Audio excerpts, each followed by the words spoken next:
नमस्कार श्री स्वामी समर्थ सर्वांना।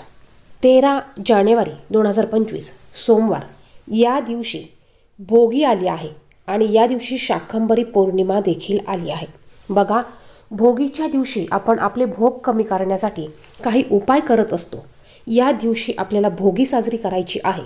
त्याचप्रमाणे या दिवशी योगाने शाकंभरी पौर्णिमा देखील आलेली आहे। त्यामुळे आपल्याला सकाळी उठल्याबरोबर घराच्या उंबरठ्यावर ही एक वस्तू आपल्याला ठेवायची आहे। यामुळे आपल्या आयुष्यात चांगले दिवस येतील, आपल्या घराची, मुलांची, कुटुंबाची प्रगती होईल।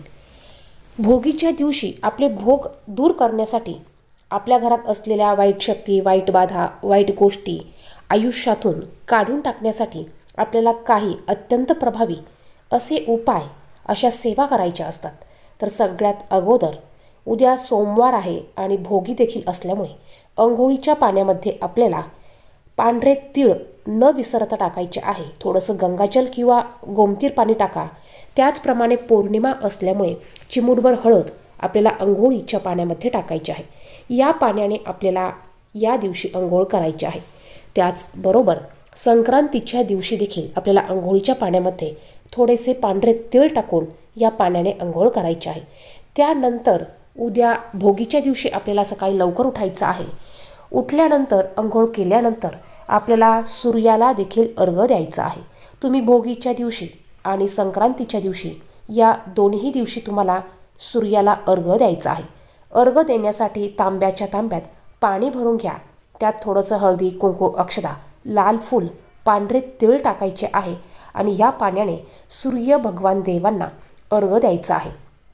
त्यानंतर बघा, आपण रात्रभर झोपलेलो असतो आणि रात्री आपल्या घराच्या मुख्य दरवाजाच्या उंबरठ्यावर वाईट बाधा, नकारात्मक ऊर्जा या येऊन थांबलेल्या असतात। आपण ज्यावेळेस सकाळी उठतो, दरवाजा उघडतो, त्यावेळेस आपल्याला उठल्याबरोबर आपल्याला दरवाजाच्या मुख्य उंबरठ्यावर थोडंसं पाणी शिंपडायचं आहे। आता हे पाणी शिंपडण्यासाठी तुम्ही पाण्यामध्ये थोडीशी हळद मिक्स करायची आहे। गोमतीर असेल तर थोडंसं गोमतीर मिक्स करायचं आहे आणि हे पाणी तुम्हाला उठल्याबरोबर घराच्या मुख्य उंबरठ्यावर शिंपडायचं आहे। त्यानंतर तुम्ही घराच्या बाहेर देखील परिसर स्वच्छ करून पाणी तुम्ही स्प्रिंकल करू शकतात, सडा घालू शकतात। तर ही अत्यंत महत्त्वाची गोष्ट आपल्याला उद्या सकाळी उठल्याबरोबर करायची आहे। त्यानंतर उंबरठ्यावर हळदीचं लेपन करायचं आहे। छोटीशी का होईना छान अशी रांगोळी तुम्हाला काढायची आहे। बघा, उद्या भोगी असल्यामुळे आपण आपल्या आयुष्यातील भोग किंवा दरिद्रता किंवा दुःख दूर करण्यासाठी हे उपाय अवश्य करायचे आहे। महिलांनी हे उपाय उद्या भोगीच्या दिवशी अवश्य करायचे आहे।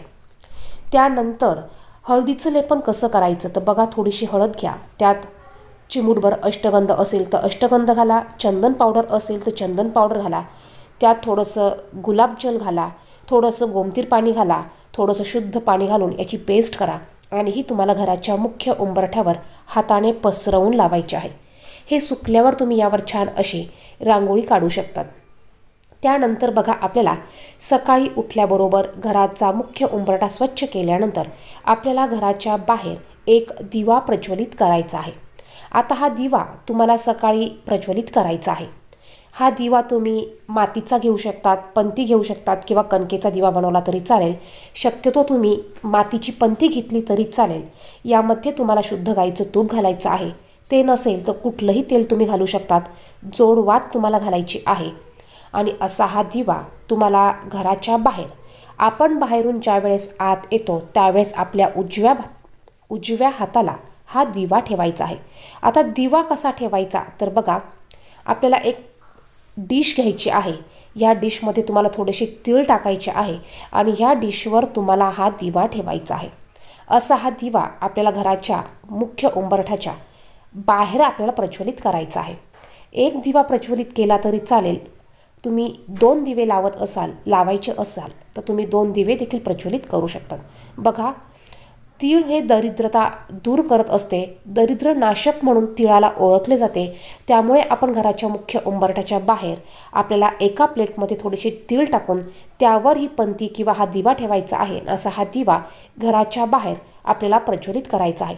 त्यानंतर आपल्याला उंबरठ्याची पूजा करायची आहे। हळदी, कुंकू, अक्षता, धूप दीप ओवाळून तुम्हाला उंबरठ्याची पूजा करायची आहे। त्यानंतर थोडंसं कुंकू तुम्हाला ओलं करून घ्यायचं आहे किंवा तुम्ही शुद्ध गाईचं तूप ह्या कुंकवात ओलं करण्यासाठी घातलं तरी चालेल। ह्या ओल्या कुंकवाने तुम्हाला तुमच्या मुख्य उंबरठ्यावर मधोमध एक स्वस्तिक चिन्ह काढायचं आहे। यामध्ये 4 बिंदू द्यायचे आहेत, हुब्या 2 रेषा तुम्हाला द्यायच्या आहेत। त्यानंतर तुम्हाला असंच एक स्वस्तिक तुमच्या मुख्य दरवाज्यावर काढायचं आहे। त्यानंतर दुसरं स्वस्तिक तुम्हाला तुमच्या देवघरामध्ये देवघराच्या मागच्या भिंतीवर काढायचं आहे। तिसरं स्वस्तिक तुम्हाला किचन ओट्याच्या पाठीमागची जी भिंत आहे, जी स्टाईल आहे, फरची आहे, त्यावर काढायचं आहे। चौथं स्वस्तिक तुम्हाला तुमच्या कपाटामध्ये असलेल्या तिजोरीमध्ये काढायचं आहे। तर या पद्धतीने आपल्याला पौर्णिमेच्या दिवशी हे स्वस्तिक काढायचे आहेत। या स्वस्तिकला हळदी कुंकू अक्षता अर्पण करून धूप दीप ओवाळून आपल्याला घ्यायचं आहे। तर अत्यंत प्रभावी असा हा उपाय आहे। पौर्णिमेच्या दिवशी हा प्रभावी उपाय आपण सर्वांनी करायचा आहे। दिवा आपल्याला सकाळी प्रज्वलित करायचा आहे। दिव्याखाली प्लेटमध्ये आपल्याला तीळ ठेवायचे आहे। त्यानंतर तुम्ही जर का कणकेचा दिवा घेतला असेल तर हा दिवा त्या दिवशी तसाच राहू द्यायचा। दुसऱ्या दिवशी हा दिवा तुम्ही एखाद्या झाडाखाली निर्मल्यात टाकून देऊ शकतात। या खालचे तीळ तुम्ही झाडाखाली किंवा एखाद्या भिंतीवर ठेवू शकतात। तर या पद्धतीने हा दिवा आपल्याला उद्या सकाळी उठल्याबरोबर प्रज्वलित करायचा आहे। यामुळे आपल्या आयुष्यात असणारे भोग हे कमी होतात, आपल्या आयुष्यात चांगल्या गोष्टी घडतात, आपल्या मुलांची घराची प्रगती होते, घरात असलेली नकारात्मक ऊर्जा निघून जाते, माता लक्ष्मी आपल्या घरात अखंड वास करते। व्हिडिओ आवडला असेल तर व्हिडिओला लाईक करा, इतरांना शेअर करा, कमेंट बॉक्समध्ये श्री महालक्ष्मी नमो नमः नक्की लिहा। धन्यवाद। श्री स्वामी समर्थ।